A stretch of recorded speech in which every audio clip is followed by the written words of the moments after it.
인간은 자신이 두려워하는 것을 섬긴다라는 말이 있습니다. 대자연의 환경이 바로 그 섬김의 대상이 될 수도 있고, 또 짐승이나 눈에 보이지 않는 귀신들, 그리고 그 외에 자신에게 두려움을 가져다주는 이 모든 것들을 바로 신으로 인식해서 그 모든 대상을 섬긴다라고 그렇게 이야기를 합니다.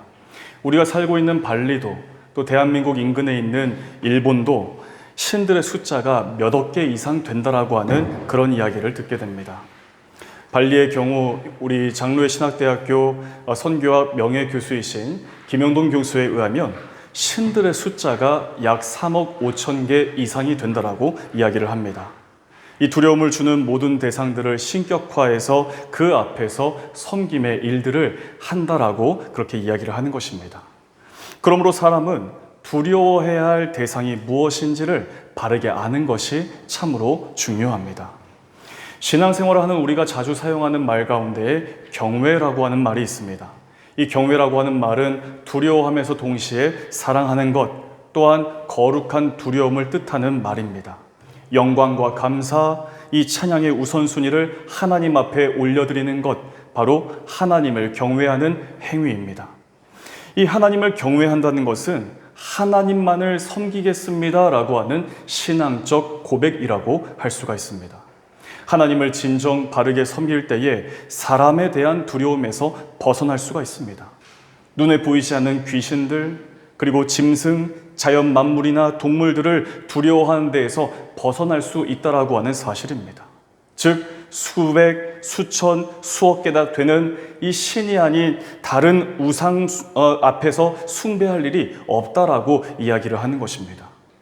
창조주이신 하나님을 섬기는 일은 하나님께서 창조하신 모든 피조물 가운데 하나인 이 사람에게 있어서 필수적인 것입니다. 지극히 당연한 일이고 반드시 우리의 삶에서 기본적인 일이지만 동시에 가장 중요한 일이 하나님만을 섬기는 것입니다. 하나님을 경외의 대상으로 알고 섬길 줄 아는 것은 바로 지혜 중에 지혜입니다. 성경은 오직 그를 경외하며 너희의 마음을 다하여 진실이 섬기라라고 말씀하고 있습니다. 그렇다면 오직 하나님을 경외하고 마음을 다해 섬기는 것을 어디에서부터 시작할 수 있을까요? 우리가 이 땅에 존재하게 된 이유, 그리고 우리를 보내신 하나님의 계획이 무엇인지를 발견할 때에 진정 하나님을 경외하고 우리의 온 마음을 다해 하나님을 섬길 수 있다는 사실입니다. 사랑하는 여러분, 오늘은 2024년의 첫 번째 주일 예배입니다. 이 새해의 첫 번째 시작을 하나님 앞에 드리는 것, 바로 시간의 주인이 하나님이심을 고백하는 믿음이 없다면 감당해낼 수가 없는 것입니다. 내게 허락하신 시간과 소유, 그리고 모든 관계들을 통해 과연 하나님께서 내가 어떻게 2024년을 살아가기를 원하시는지를 발견하는 게 중요합니다. 하나님의 그 계획을 따라서 순종하며 살아갈 때에 2024년은 은혜와 평강의 한 해가 될 줄로 믿습니다. 오늘 말씀을 함께 나누면서 하나님을 경외하는 삶, 하나님만을 섬기며 살아가는 삶이 무엇인지, 또 하나님을 기뻐하시는 이 삶의 원리가 무엇일지 우리가 함께 말씀을 통해서 나눌 수 있기를 원합니다. 먼저 첫 번째입니다. 하나님은 우리의 삶을 통해 하나님의 뜻과 계획을 이루어 가시기를 원하십니다. 오늘 본문 1절에서 이렇게 말씀합니다. 천지와 만물이 다 이루어지니라. 하나님께서 이 피조 세계를 창조하실 때 분명한 의도와 목적, 그리고 철저한 계획을 따라 지으셨습니다.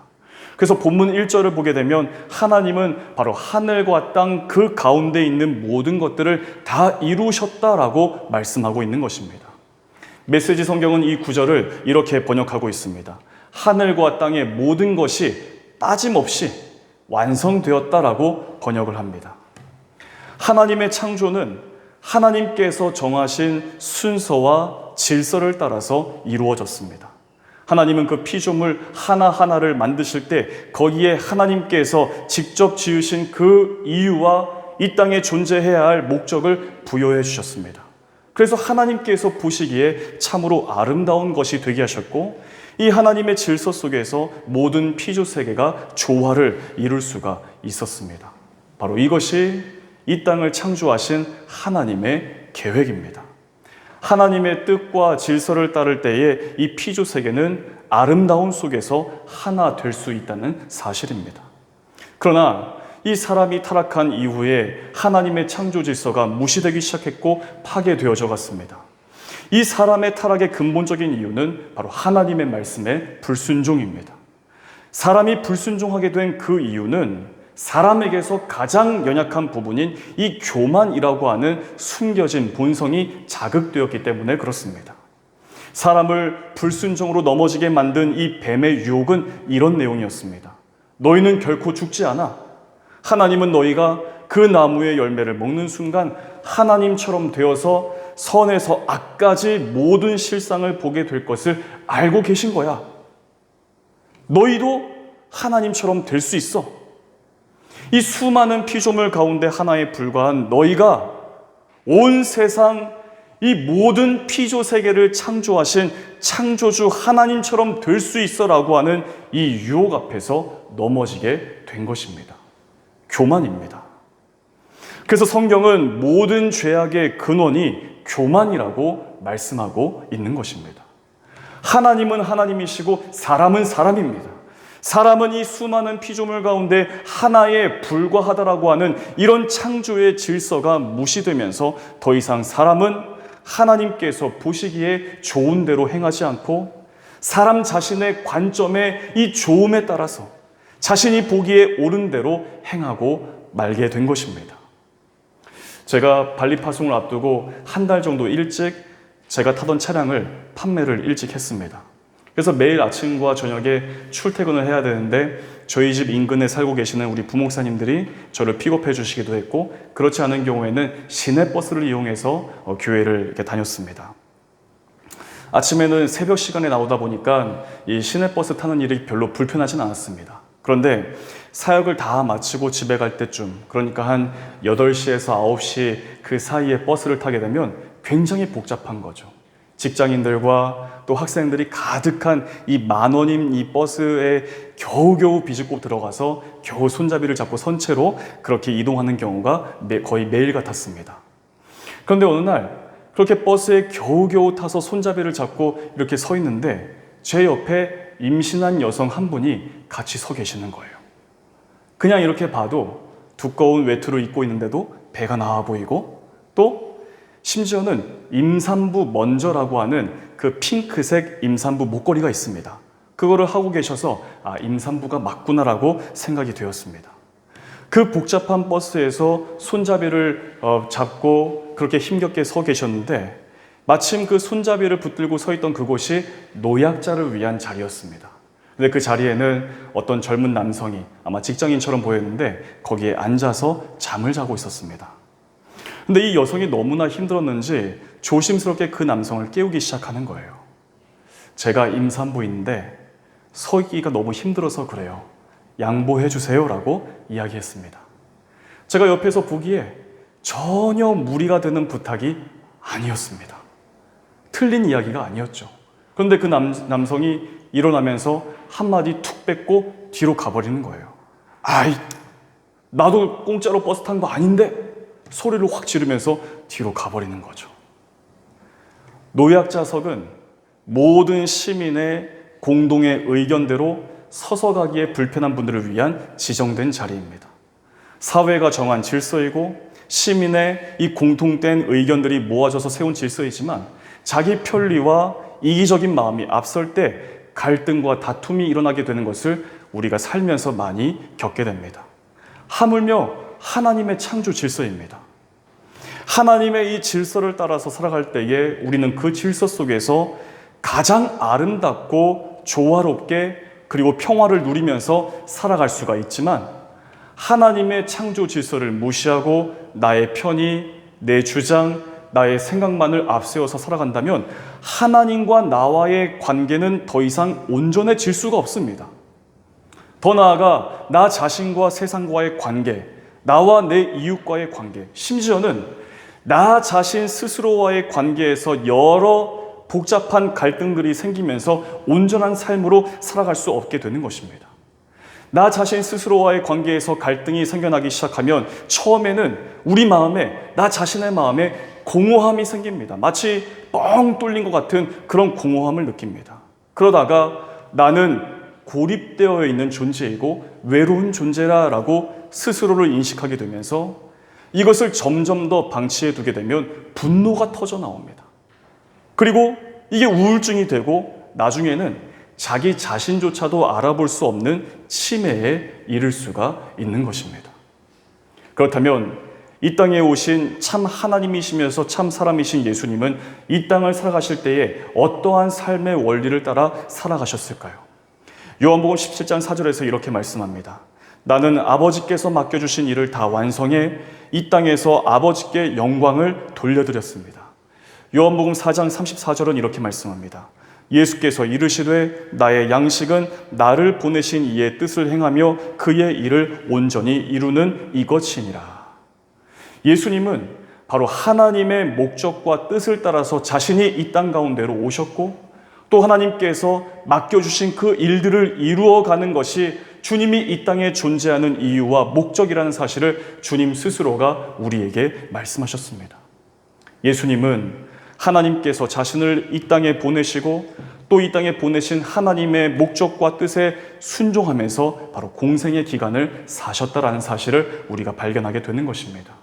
특히 십자가 순환을 당하시기 바로 직전에 주님은 땀방울이 핏방울이 될 정도로 이 고난에 쓴 잔이 주님 자신을 피해가기를 바라시고 기도하셨지만 그럼에도 끝까지 기도하시면서 하나님의 계획에 철저하게 순복하신 우리 주님이심을 발견할 수 있습니다. 그렇게 지신 십자가를 통해 온 인류가 구원을 받게 되었고 십자가 죽음 뒤에 이 부활하시는 영광을 얻으실 수 있으셨습니다. 사랑하는 여러분, 내가 살아가는 삶의 현장에서 열심히 일을 하고 열심히 사는 것 중요합니다. 내 뜻과 나의 계획 그리고 나의 만족을 위해서 살아가는 것 필요합니다. 그러나 우리 삶의 진정한 우선순위는 모든 일에서 하나님께서 나를 이 땅에 존재하도록 하신 목적과 뜻에 있다는 사실을 우리는 반드시 기억할 수 있어야 합니다. 2024년 한 해를 살아가실 때에 우리는 세상에서 잘 살아가기 위해서는 무엇보다 우리에게 지혜가 있어야 합니다. 그 지혜란 하나님께서 나를 이 땅에 존재하게 하신 그 이유가 무엇인지, 이 땅을 살아가는 나를 향하신 하나님의 뜻은 무엇일지, 나를 통해 이루어 가시기를 원하시는 하나님의 계획이 무엇인지를 발견하며 살아가는 것, 바로 진정 지혜로운 삶이라고 이야기할 수 있습니다. 하나님의 창조 원리를 따라 살아가시는 올 한 해의 삶이 되시고, 그래서 올해 마지막에 2024년의 모든 삶이 하나님의 은혜였음을, 내가 하나님의 그 크신 섭리 가운데에서 내가 살아왔음을 고백하는 삶이 되시기를 우리 주 예수 그리스도의 이름으로 간절히 축복합니다. 두 번째로 하나님은 우리를 하나님의 형상을 따라 지으셨습니다. 우리 창세기 1장 27절 28절 말씀을 같이 한번 읽겠습니다. 시작. 하나님이 자기 형상 곧 하나님의 형상대로 사람을 창조하시되 남자와 여자를 창조하시고 하나님이 그들에게 복을 주시며 하나님이 그들에게 이르시되 생육하고 번성하여 땅에 충만하라. 땅을 정복하라. 바다의 물고기와 하늘의 새와 땅에 움직이는 모든 생물을 다스리라 하시니라. 아멘. 이 땅을 살아가는 모든 사람은 바로 하나님의 형상을 따라 창조되었습니다. 사람이 다른 피조물들과 구별되는 것은 우리 안에 하나님의 형상이 있다는 것입니다. 사람의 얼굴, 사람의 팔과 다리, 이렇게 겉으로 드러난 모습이 하나님과 닮았다, 하나님이 우리 사람처럼 생기셨다라고 하는 그런 뜻이 아니라 하나님과 교제할 수 있도록 하나님의 속성을 우리 사람에게도 두셨다라고 하는 이야기가 바로 하나님의 형상을 따라 지으셨다라고 하는 말씀입니다. 그러나 이 하나님의 형상을 따라 사람이 지음받아졌지만 죄로 인해 타락하게 되면서 하나님의 형상이 파괴되어져 버리고 말았습니다. 에덴 동산에서 마음껏 하나님과 교제해왔던 이 아담과 하와가 죄를 지은 이후 자신을 찾으시는 그 하나님을 피해서 스스로 숨어버리고 말았습니다. 지금도 여전히 우리 안에는 이러한 아담적 본성이 그대로 남아 있습니다. 그래서 은밀한 곳에서 죄를 범하고 죄 앞에서 종노릇하며 살아가고 있지만 그렇게 하는 것이 죄를 짓는 것인지조차 모르고 있습니다. 그러나 그런 우리를 구원하시기 위해서 하나님께서 독생자 예수 그리스도를 우리들에게로 보내신 것입니다. 우리의 모든 죄를 용서하시기 위해 십자가에 달리신 주님을 믿고 영접하는 모든 사람은 바로 구원에 이룰 수 있게 되었다는 사실입니다. 정확하게 말하자면 하나님께서 예수님을 이 땅에 보내셨고 예수님이 십자가에서 흘리신 그 보혈로 우리를 더 이상 죄인으로 보시지 않으시고 의인이라고 여겨주신다는 사실입니다. 이것을 칭의라고 이야기합니다. 그렇게 예수님을 믿고 영접하여 새롭게 변화되어져 가는 삶, 우리 안에 파괴되어졌던 이 하나님의 형상을 회복해가는 그 삶을 가리켜서 성화의 과정이라고 이야기합니다. 다시 오실 것을 약속하신 우리 주님께서 이 땅에 재림하실 때 예수님을 믿는 믿음 안에서 살아온 모든 사람은 하나님께서 우리를 부르시는 그날에 우리 안에서 하나님의 형상이 온전하게 회복되는 것, 이것을 영화라고 이야기합니다. 이 땅을 살아가는 우리는 예수님을 믿고 영접하여 구원을 허락받았지만 하나님의 형상을 온전히 회복되어져 가야만 하는 이 성화의 과정 속에서 살고 있는 것입니다. 우리가 살아가는 삶에는 우선순위를 바르게 정립하는 것이 이 성화의 과정 속에서 반드시 필요합니다. 내가 어떤 위치에 있고 어떤 일을 하고 얼마나 많은 소유를 갖고 있는가에 우선순위를 두는 것이 아니라 내 안에 하나님의 형상이 어떻게 회복될 수 있는가? 하나님의 형상을 닮은 삶으로 살기 위해서 내가 무엇을 해야 하고 어떤 노력을 해야 하는가에 더욱 우선순위를 둬야 한다는 사실입니다. 최근 유튜브 이 CGN TV 채널에서 배우 한예진 씨가 인터뷰한 영상을 볼 수 있었습니다. 한예진 씨가 이렇게 이야기를 했습니다. 최근 몇 년간 내가 드렸던 모든 기도가 하나님 앞에 좌절되었다. 내가 원하는 방향, 내가 원했던 결과가 다 좌절되다 보니 내 마음에 분노가 쌓이기 시작했다. 내가 하나님 앞에서 열심히 순종했고 내가 예배 자리도 잘 지켰고 교회 일도 열심히 했는데 어떻게 나에게 이러실 수 있을까 이해되지 않았다. 그런데 그 중심에 내가 있었구나. 내가 진짜 하나님을 사랑해서 섬긴 게 아니라 내가 높아지기 위해서, 나를 위해서 그렇게 메말라 버린 기도를 하다 보니 하나님의 그 깊은 관계를 누릴 수 없었다는 사실을 깨달았다. 하나님의 형상을 닮아가는 것에 더욱 우선순위를 두지 않고 이 세상을 살아가는 나에게 필요한 것들, 내 삶을 안락하게 해주고 편안하게 해줄 것 같은 것들, 나를 높아지게 할 것 같은 것들에 더욱 우선순위를 두다 보니까 하나님과의 관계에서부터 누려질 수 있는 그 풍성한 은혜와 평강을 공급받지 못하고 그러다 보니 내 삶의 이 모든 일에서 좌절됨을 겪었다라고 이 한혜진 씨의 고백을 우리가 볼 수 있었습니다. 어떻게 하나님의 형상을 닮아 살아갈 수 있는가에 더욱 우선순위를 둬야 합니다. 그러기 위해서는 우리가 할 수 있는 그 일은 주님께서 행하신 일과 주님께서 하신 말씀에 관심을 갖는 것입니다. 관심을 갖는다는 것은 히브리서 12장 2절 말씀처럼 믿음의 주요 또 온전하게 하시는 이인 예수를 바라보는 것, 믿음의 시작이며 또 그 믿음을 완전하게 하시는 주님만을 바라보는 것, 우리가 가져야 할 관심입니다. 저는 저를 이곳에 보내주신 우리 동안교회 김영준 목사님을 정말 존경합니다. 매일 점심 식사를 한국에 있을 때 같이 하고 담임 목사님과 부목사님들이 같이 티타임을 매일마다 30분씩 같이 했습니다. 때로는 괴로울 때도 있었는데 생각해보니까 유익한 시간이었다고 생각이 듭니다. 자연스러운 분위기 속에서 여러 가지 이야기를 나누고 또 물어보기도 하고 대답을 하는 그런 모임이었지만 이 모임의 중심 주제는 예수님이셨습니다. 주님이시라면 과연 어떻게 교회를 섬기는 것이 주님께서 정말 기뻐하실까? 주님은 우리 동안교회를 통해서 어떻게 한국교회를 회복하시기를 원하실까? 이런 이야기가 주된 내용이었습니다. 그러면서 선배 목회자로서 살아온 이 삶의 경험들, 사역을 감당하는 가운데 만난 여러 고비들을 넘어설 수 있었던 그런 이야기들을 저희 후배 목회자들에게 이야기해 주신 적이 있으셨습니다. 과연 예수님이시라면 지금 내가 이 상황에서 어떻게 말씀하시고 어떻게 행동하셨을까 하면서 예수님께 집중할 때 그런 문제들을 넘어설 수 있었다고. 이 고통과 갈등의 상황에서조차도 철저하게 예수님이 지금도 여전히 내 주인 되십니다라고 고백하면서 그러한 마음으로 기도할 때 그 문제를 극복해낼 수 있었다라고 하는 이야기를 들려주신 적이 있으셨습니다. 예수님께 관심을 두고 예수님께서 하신 말씀들, 예수님께서 행하신 그 일들에 주목하면서 우리의 삶에 비추어 보는 것입니다. 우리가 성경을 읽고 묵상하는 이유가 무엇입니까? 우리가 예배를 드리고 기도하는 이유가 무엇입니까?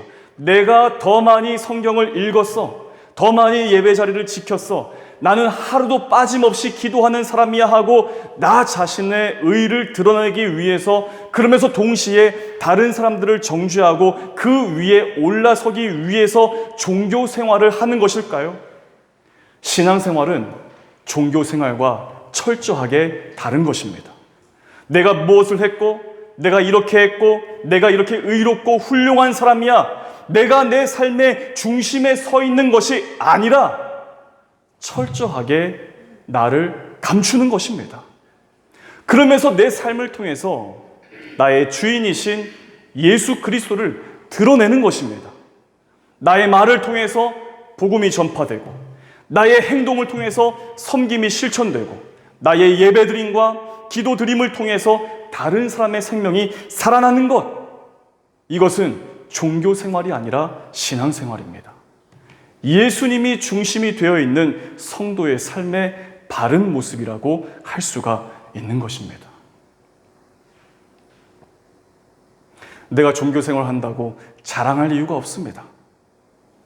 내가 종교 생활을 한다고 그것을 나의 의로 삼을 이유가 없습니다. 우리의 자랑은 오직 예수 그리스도이시고, 나의 의는 내 삶을 통해서 예수님만 드러날 뿐입니다. 당신은 왜 그렇게 안 해? 난 이렇게 하는데 당신은 왜 그렇게 안 해? 나는 의로워, 너는 잘못됐어. 이것은 예수님께서 바라시는 모습이 전혀 아니라고 하는 사실입니다. 지난 2023년 우리의 삶은 매우 어려웠습니다. 해가 바뀌고 2024년이 되었습니다. 연초에 쏟아져 나오는 기사들을 보셔서 잘 아시겠지만 여러 분야의 전문가들이 한 목소리를 내는 것은 올해가 작년보다 더욱 힘들고 어렵다는 것입니다. 앞이 보이지 않습니다. 미래가 예측되기 쉽지 않습니다. 희망이 없습니다. 마치 출애굽한 이스라엘 백성들 앞에 놓여진 광야 생활과 다르지가 않습니다. 광야는 무엇입니까? 길이 없습니다. 어디로 가야 할지 전혀 알 수 없습니다. 먹을 것도 입을 것도 거처할 수 있는 곳을 구할 수 없는 곳이 광야입니다. 내일이 내 삶에 허락된다는 사실을 장담할 수조차 없는 곳이 광야입니다. 이스라엘 백성들 스스로의 힘으로는 결코 한 걸음도 나아갈 수 없는 곳 광야 생활입니다. 철저하게 하나님을 주인 삼지 못한다면 그 힘든 광야에서 여전히 아담적 본성을 가지고 있는 이 이스라엘 백성들에게서 불평과 원망이 터져 나왔던 것, 어쩌면 지극히 자연스러운 일이라고 이야기할 수 있을 것입니다. 우리의 삶도 이스라엘 백성들이 경험했던 그 광야와 다르지가 않습니다. 철저하게 하나님을 내 삶의 진정한 주인으로 삼지 못한다면 나를 구원하신 예수님을 내 삶의 중심으로 모시지 않고서 내 뜻, 나의 의, 나의 생각, 내 고집, 내 경험, 내 공로만을 드러내고 그것을 의지한다면 이 출애굽 1세대 백성들과 같이 끝끝내 불평과 원망만 하다가 결국 하나님이 아닌 다른 우상 앞에 절을 해버리고 그래서 벌을 받아서 광야에서 그 생을 마감하게 된다는 사실입니다. 사랑하는 여러분, 우리는 모두 하나님의 형상을 따라 지음받아진 존재입니다. 우리 안에 이 하나님의 형상을 회복할 뿐만 아니라 온전하게 하시기 위해서 예수 그리스도께서 우리를 대신해 십자가를 지신 것입니다. 2024년 우리 가정의 경제 회복을 위해서 기도하는 것 중요합니다. 2024년 내가 감당하고 있는 사업장, 내가 속해 있는 직장 문제가 잘 해결되는 것을 위해서 기도해야 합니다. 그러나 더욱 중요한 기도는, 더욱 우선되어야 할 기도는 내 안에 하나님의 형상이 회복되어져 가는 2024년 되게 하소서. 하나님의 말씀이 문자 그대로만 머물러 있는 것이 아니라 성경책에 기록된 그 말씀이 내 마음판에 새겨지고 내 삶을 통해서 기록되어져 가는 삶이 되게 하소서. 예수 그리스도를 내 삶의 중심으로 모시며 살아가는 한 해가 되게 하소서라고 기도해야 될 줄로 믿습니다. 그러할 때에 길이 보이지 않는 광야에 길을 내시고 먹을 것을 공급하시고 입힐 것들로 입히시면서 그렇게 이스라엘 백성을 약속의 땅으로 이끄신 하나님께서 2024년 우리의 삶을 가장 선한 길로 인도하실 줄로 믿습니다. 이 사실을 믿음으로 고백하며 2024년 이 한 해에 승리를 고백하고 노래하는 우리 발리아니 교회 모든 교우들 다 되시기를 우리 주 예수 그리스도의 이름으로 간절히 축복합니다. 기도하겠습니다. 2024년을 살게 하신 한 은혜의 하나님, 저희가 하나님의 창조의 질서와 원리를 따라 하나님의 뜻과 계획을 발견하여 한 해를 신실하게 살아갈 수 있기를 원합니다. 우리를 이 땅에 존재케 하신 이유, 그 목적을 하나님의 말씀을 통해 발견하게 하시고 2024년 하나님의 약속의 말씀을 믿고 의지하며 살아가는 복음의 사람들 다 되게 하여 주시옵소서. 무엇보다 우리의 삶의 주인, 우리의 삶의 중심에 우리 주 예수 그리스도를 모시며 살아가는 한 해가 되기를 원합니다. 우리 안에 하나님의 형상이 회복되게 하시고 예수 그리스도의 십자가 보혈로 구원받은 자의 합당한 삶을 살아갈 수 있도록 늘 함께하여 주시옵소서. 우리에게 어떠한 일들이 펼쳐져도 언제나 예수 우리의 구원의 주님이신 예수님의 이름을 크게 부르면서 주신 삶의 걸음을 해나가기를 간절히 원하오니 우리의 모든 걸음을 거룩하게 하시고 복되게 하셔서 진정 승리의 걸음이 될 수 있도록 인도하여 주시옵소서. 모든 말씀 우리 주 예수 그리스도의 이름으로 간절히 기도하옵나이다. 아멘.